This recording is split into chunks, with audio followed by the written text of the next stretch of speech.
నన్నయ్య భట్టు గారు, సింహపూరి సీమను పరిపాలించినటువంటి మనుమసిద్ధి మహారాజు ఆస్థాన కవి తిక్కన గారు, తర్వాత ఎర్రాప్రగడ గారు, వీళ్ళు ముగ్గురు కలిసి పరిపూర్ణమైనటువంటి మహాభారత గ్రంథాన్ని తెలుగు జాతికి అందించినటువంటి మహోన్నతులు. పుట్టినటువంటి తెలుగు నేల మీద ఒక తెలుగు రాని, తెలుగు చదవలేని, తెలుగు భాష రాయలేని ముఖ్యమంత్రిని ఎన్నుకున్నందుకు తెలుగు ప్రజల్ని అనుభవించమని నేను చెప్తున్నా.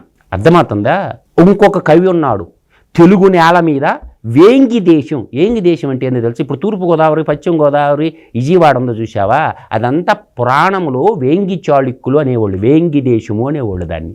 మనకి పాండ్యరాజులు, చోళరాజులు తమిళనాడులో ఉండేవాళ్ళు, కర్ణాటకలో ఏముండేవాళ్ళు, అక్కడ కూడా చాళుక్యులు ఉండేవాళ్ళు. అట్లా అటువంటి ఉన్నతమైనటువంటి భాషని ప్రపంచానికి కవులు ఉన్నటువంటి ఎందరో సాహిత్యవేత్తలు శ్రీశ్రీ పెట్టినటువంటి శ్రీరంగం శ్రీనివాసరావు గారు, కవయిత్రి మొల్ల, అన్నమాచార్యుడు, తెలుగు వాగ్గేయకారుడు, ఇట్లా చెప్పుకుంటూ పోతే ఒక గుర్రం జాషువా గారు, దళిత కవి మేధావి గుర్రం జాషువా గారు. తర్వాత ఎవరు? సత్యహరిశ్చంద్ర నాటకం రాసిన తెనాల పంతులు గారు, హిందూ కాలేజీ ప్రొఫెసర్ గారు. ఎవరైనా? బల్జేపాలెం లక్ష్మీకాంతం కవి గారు.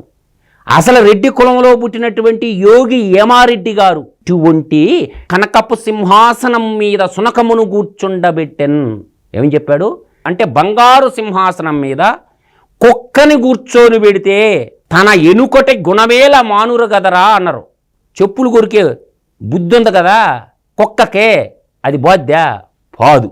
విద్యా దీవెన, విద్యా వసతి దీవెన అనే సదస్సుకు పోయి ఏం మాట్లాడుతున్నావు? విద్యలో నువ్వు చేసినటువంటి అభివృద్ధి, విద్యలో నువ్వు సాధించాల్సినటువంటి అభివృద్ధి, విద్యా ప్రమాణాల గురించి, విద్య చదువుకుంటే విద్యానామనరస్య రూపమధికం ప్రచ్ఛిన్న గుప్తధనం విద్య యశస్సుకరి భోగకరి విద్య గురుణాం గురురః విద్యా బుద్ధజనో విదేశగమనే పరదేవత రాజ్యసాను పూజ్యతేన హిందనం విద్యాహీన పశువహ అన్నాడు భృగు మహర్షి గారు.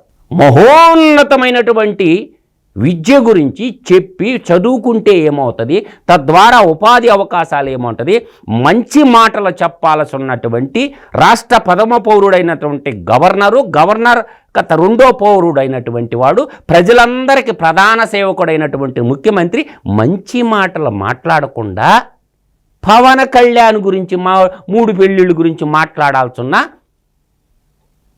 పరిస్థితి నీకెందుకు వచ్చింది?